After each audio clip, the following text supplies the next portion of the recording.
The history of creationist thought. So the creationists approached the scientists and they went up to them and went, "Hey, scientists, it seems a bit unfair how your theory of evolution is taught in science at schools, but our theory isn't." And the scientists went, "Oh, OK, what's your theory?"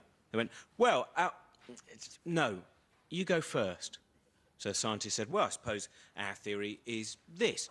We believe the universe has existed for 16 billion years. The Earth formed 4.6 billion years ago, and it was initially barren of life for the first 0.6 billion years. But then slowly amino acids formed, and eventually the amino acids flooded the oceans, and they grew and they grew and they expanded and they expanded, and eventually they formed into unicellular organisms. And the unicellular organisms that were best adapted to survive, they managed to thrive, and eventually they became multicellular organisms. And the multicellular organisms that were best adapted and survived all the atmospheric and the different weather changes, they grew and they grew and they grew, and thus we end up here."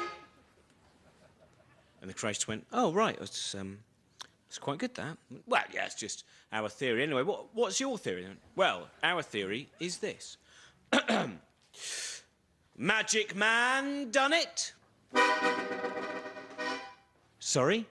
A magic man done it." Magic man done it isn't science." "Really?" "Yeah, really." "Oh."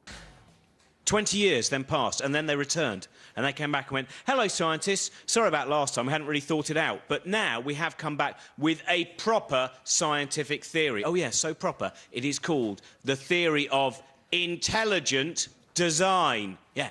Not stupid design, not idiot design, not banana design. No, intelligent design. In fact, if you don't get it, Mr. Scientist, maybe it's because you're not intelligent enough.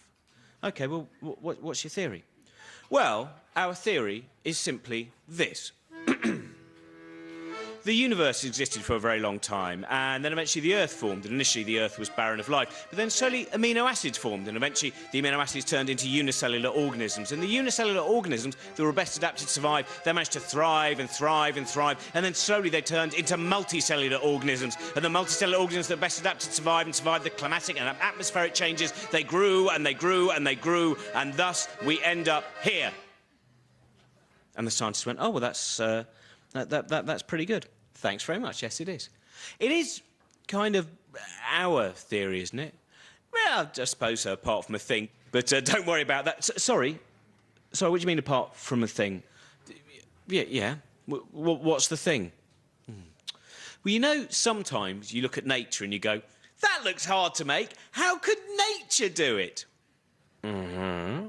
Well, we think in that situation there was some kind of force." "Well, what kind of force?" "Just a force, really, like a bangy force or something." "No, what kind of force?" "You know, maybe a pushy force, a growy force." What kind of force?" "You know, one of them forces, like forcey force, something like that." "What kind of force?" Just force." "What kind of force?" "A magic man done it?"